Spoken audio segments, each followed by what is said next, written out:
Продолжуваме со предвидените содржини за овој дел од утринскиот брифинг. Регулаторната комисија за енергетика вчера ги објави новите цени на горивата и според нивните последни пресметки тие пораснаа во однос на цената по која се продаваа претходниот период. Повисоките цени на горивата секако дека се одразуваат и ги диктираат и цените на електричната енергија, но и на храната, сето тоа на крајот удира по джебот на граѓаните. Но покрај високите цени, дел од македонската јавност забележува и дека горивото го нема истиот квалитет и дека сега со иста количина поминуваат помалку километри. Дали е тоа така? Одговор бараме од надлежните кои го контролираат она што се продава на бензинските пумпи, односно од Бирото за метрологија. Мој соговорник е доктор Бјанка Мангутова-Стоилковска, менаџер за квалитет во оваа институција. Бјанка, добро утро. Добро утро. Бирото за метрологија работи со акредитирана лабораторија и резултатите од нивните испитувања се признати и точни. Вашите анализи ги изработувате за потребите на Државниот пазарен инспекторат, кој пак постапува по нив на терен. Колку често се земаат мостри за проверка на квалитетот на горивата и на кој начин се прави тоа? Дали е по случајен избор или имате однапред добиено барање да се изврши проверка?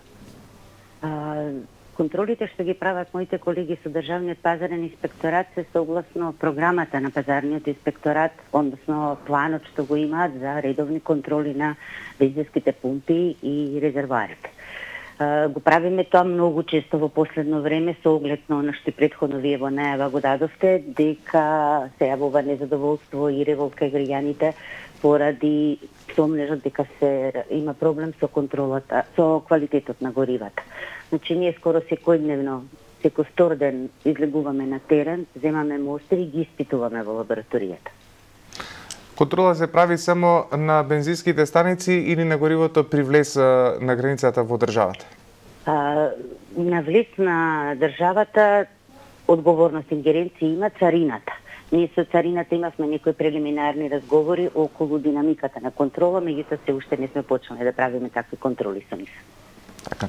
Располагате ли со доволен број на кадар за да може редовно да се врши контролата на сите трговци на тој начин да се гарантира квалитетот на горивото? Да, секако Бирото за метрологија има подолгогодишна историја во својата работа и искусни колеги метролози кои што покрај лабораторијата за горива се ангажирани и работат и во другите лаборатории за калибрација и тестирање. Што е она што мора да се запази, односно кои критериуми треба да ги исполнуваат горивата за да може да бидат пуштени во продажба? Што е она што го мерите? Ние ги мериме, ги одредуваме параметрите на бензинот, дизелот и сега со проширувањето на акредитацијата и на мазутот. Постапуваме согласно граничните вредности што се дадени во правилникот за квалитет на течни горива, кој што е во важност во државата и согласно пропишаните европски стандарди. За бензинот тоа е стандардот ЕНИСО 228, за дизелот е ЕНИСО 590 и мазутот кој што беше минатата година актуелен, за кој што Бирото мораше да набави опрема и да се акредитира, а тоа е исто стандардот БХ2 430. И што велат вашите последни анализи? Какви горива се продаваат во државава? Ние до сега не сме дошле до резултат кој што е надвор од дефинираните граници во стандардите и во правилникот, така да тој сомнеш што се јавува кај граѓаните за сега не е оправдан.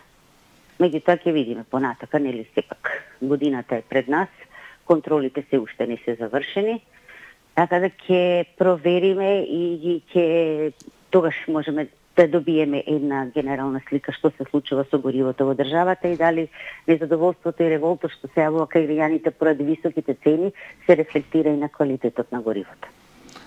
Што се подразбира под тоа ги задоволуваат минималните вредности? Што е тоа што го има во овие горива за разлика од, да речеме, поквалитетните кои задоволуваат повисоки критериуми? Повеќе сулфур ли има? Во јавноста често може да се слушне дека горивото, конкретно природниот газ, се меша со вода. Возможно ли е тоа? Не. Значи, таму е точно пропишано во стандардот кои се минималните или максималните вредности на секој параметар во однос на кој што горивото се смета за квалитетно. Например, кај бензинот, октански зброј, тој што го диктира квалитетот, колку е повисок октанскиот број, по квалитетно е горивото, додека што се однесува до сулфурот е обратно. Во стандардот е дефинирана која е максималната граница на сулфурот испод која треба да биде горивото, односно не треба да биде над неа. Дали горивата ги содржат октаните за кои тврдат трговците дека ги имаат при продажба? За сега да. Така. Доколку се испостави дека одреден трговец се обидел да ги заобиколи сите овие критериуми, во тој случај вие го алармирате Државниот пазарен инспекторат? Не, Државниот пазарен инспекторат работи со нас на терен. Значи резултатите што ние ги добиваме од тестирање и ги даваме на колегите инспектори, а тие потоа постапуваат согласно Законот за заштита на потрошувача. Значи, доколку се констатира дека нешто во горивото не е во границите на дозволени грешки, во тој случај тие отпочнуваат постапка за контрола, затварање на пумпата, на резервоарот и понатаму судски процес. Така. Господја Мангутова Стоилкова, јас ви благодарам за денешното учество во утрински брифинг. Ете, накратко се обидовме да дадеме одговор на некои од овие прашања кои што секако ги засегаат граѓаните. Ви благодарам уште еднаш за учеството во утрински брифинг. Мола. Јесно.